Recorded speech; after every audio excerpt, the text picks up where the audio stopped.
முதலாவது தேவனுடைய ராஜ்யத்தையும் முதலாவது தேவனுடைய ராஜ்யத்தையும் அவருடைய நீதியையும் தேடுங்கள். அவருடைய நீதியையும் தேடுங்கள். அப்பொழுது இவைகள் எல்லாம் உங்களுக்கு கூட கொடுக்கப்படும். எவைகள்? எண்ணத்தை உண்போம், எண்ணத்தை உடுப்போம், எண்ணத்தை புசிப்போம் என்கிற காரியத்தை, இன்னைக்கு இவைகளை குறித்து தான் மனிதனுடைய கவலை. கவலை இல்லாத மனிதன் கிடையாது. பணம் இல்லாதவனுக்கு பணம் இல்லை என்கிற கவலை, பணம் இருக்கிறவனுக்கு இதை எப்படி பாதுகாப்பது என்பது என்கிற கவலை. சிலருக்கு லாட்டரி அடிக்கும், அது பேப்பர்ல போடும்போது பாதுகாப்பு கருதி பெயர் வெளியிட இல்லை, வந்ததும் பாதுகாப்பு போச்சு. அப்போ ஒரு தேவ பிள்ளைக்கு கவலை இல்லாத வாழ்க்கை வாழ முடியாத, வாழ முடியும். அதனாலதான் கர்த்தர் சொல்லுகிறார், தேவனுடைய ராஜ்யத்தை அவருடைய நீதியையும் முதலாவது தேடு. Seek first the kingdom of God. லூக்கா சுவிசேஷம் 12:31 சொல்லப்பட்டிருக்கிறது, முதலாவது தேவனுடைய ராஜ்யத்தையே தேடுங்கள். தேவனுடைய ராஜ்யத்தையே உன்னுடைய தேடல் இதுவாகட்டும். தேவனுடைய ராஜ்யத்தையே தேடுங்கள். சாராயத்தை நாடுகிற மனிதன் காலையிலே சாராய கடையை நோக்கி ஓடுறான்.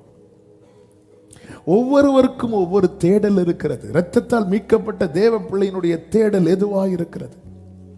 தேவனுடைய ராஜ்யம் என்பது வேதம் சொல்லுகிறது.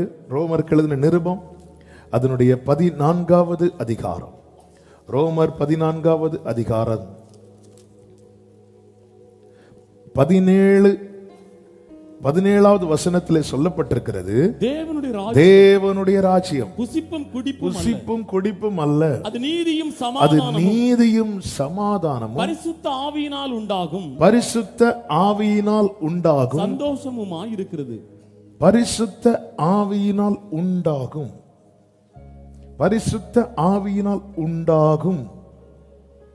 Kingdom of God. தேவனுடைய ராஜ்யம் என்பது ஹோலி ஸ்பிரிட் தான் கம்ப்ளீட்டா கண்ட்ரோல் பண்றது, அவருடைய ஆளுகை.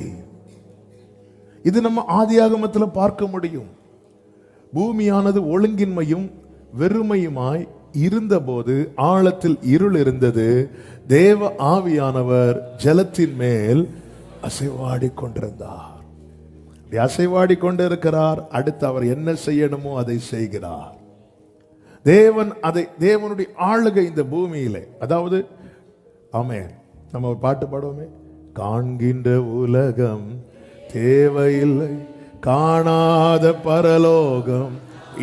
பரலோகத்தை இன்னும் பார்க்கல, அது இன்விசிபிள், நம்ம இன்னும் பார்க்கல. ஆனால் அந்த பூமி நமக்கு முன்னாடி விசிபிளா இருக்கிறது.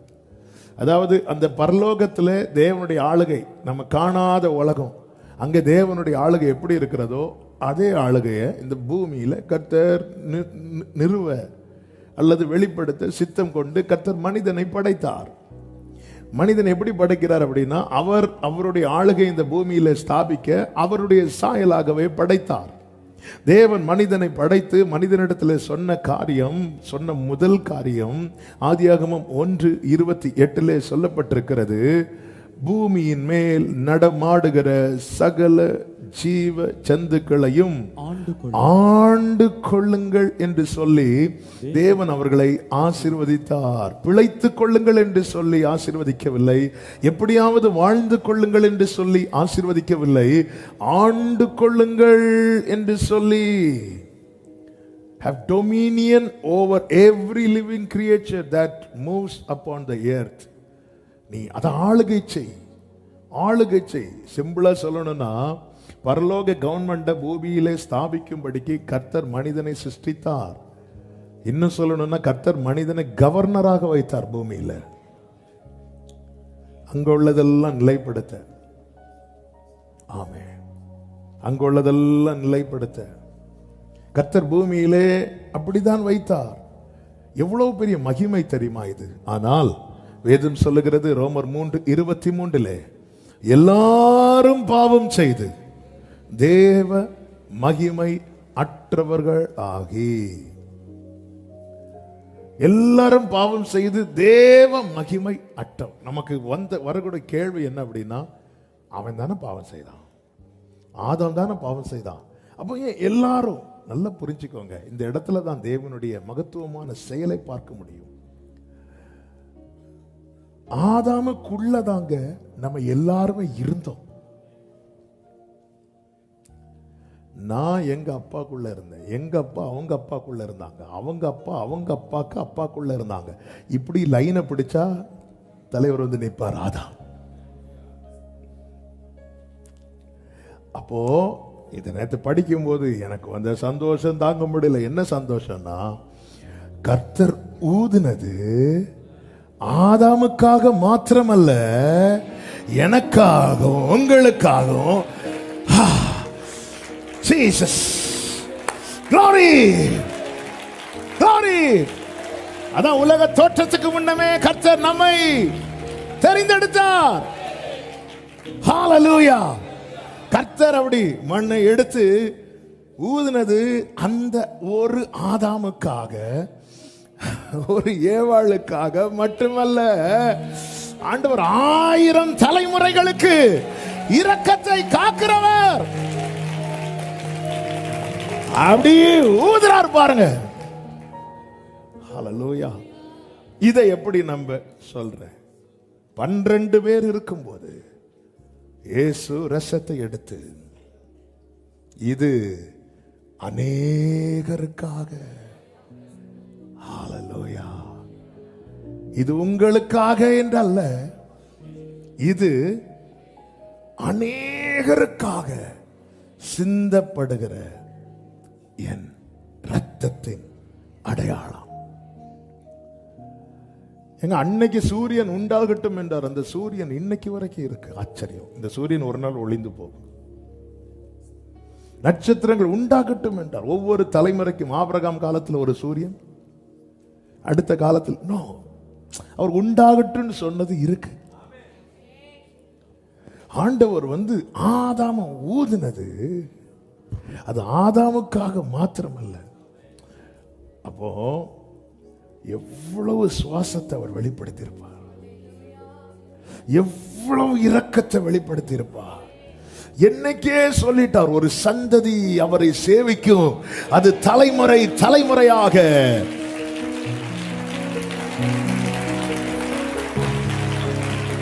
ஹalleluya. இத்தனை மகத்துவமுள்ள பதவி புழுக்கலாம் எங்க. ஆமென். இத்தனை மகத்துவமுள்ள பதவி புழுக்கலாம் எங்க. க்ளோரி. எத்தனை மாதயவு உம் கிருபை, எத்தனை ஆச்சரியம், எத்தனை மாதயவு கிருபை, எத்தனை ஆச்சரியம். அப்படி என்றால் கர்த்தர் ஆதாம் மட்டும்தான் ஆளணும், மீதி எல்லாம் வாழணும்னா படைச்சிருப்பார். மனிதனை தேவன் படைத்தது பூமியிலே ஆளணும். அதனால அவருடைய ராஜரீக பிரமாணத்தை வைக்கிறார்.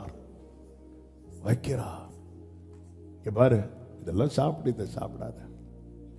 இந்த பிரமாணத்தை மீற வைப்பதுதான் பிசாசினுடைய தந்திரம். நல்ல கவனிங்க. பரலோகத்துக்கு போகிறதுக்கு ஒரே வழிதான் இருக்கிறது, பாதாளத்துக்கு போகிறதுக்கு பல வழி இருக்கிறது. எனவே பிசாசு எப்படி விழுங்குவான்னு தெரியாது, ஆனா விழுங்குறதுக்கு வகை தேடுவான். பெர்சிக்யூஷன் மூலமாய், உபத்திரவப்படுத்துறதன் மூலமாய், டெம்டேஷன் மூலமாக, இச்சையை தூண்டி. தெசலோனிக்கேய சபையெல்லாம் உபத்திரவப்படுத்தி அவனால விழ வைக்க முடியல. பாப்பா, இவங்களுக்கு எல்லாம் என்ன பிரச்சனை கொடுத்தாலும் ஆண்டவருக்குள்ள உறுதியா நிக்கிறாங்கன்னு தெரிஞ்சிட்டுனா அடுத்தவன் ரோலை மாத்துவான், பிளானை மாத்துவான், பிளான் பி பிளான் சி வச்சிருப்பான். அடுத்து என்ன பண்ணலாம், சரி அடுத்து ஒரு இச்சையை கொடுப்போம், அப்படி கண்களின் இச்சை இப்படி எல்லாம் கொண்டு வந்து காட்டும். அதுலயும் விழலன்னு தெரிஞ்சிட்டுனா லைட்டா ட்ராக்கை மாத்தி விட்டுருவோம், டாக்டரினை கொஞ்சம் மாற்றி விட்டுருவோம். கார் நேராக போகிறது மாதிரியே தான் இருக்கும். ஆனால் ஒரு சைடு ரோடு நம்ம தெரியாமல் ஏறி இருப்போம். வண்டி நேராக தான் போயிட்டே இருக்கும்.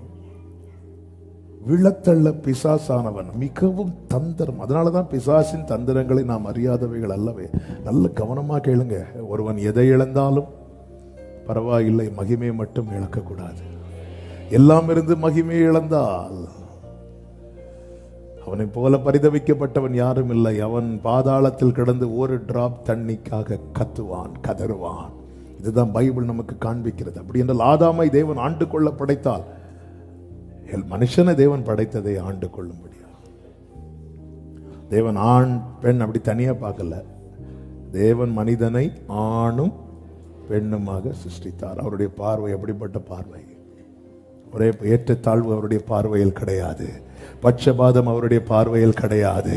அவருடைய கண்களில் கிருபை இருக்கிறது. அவர்தான் நம்முடைய ஆண்டவராகிய இயேசு கிறிஸ்து.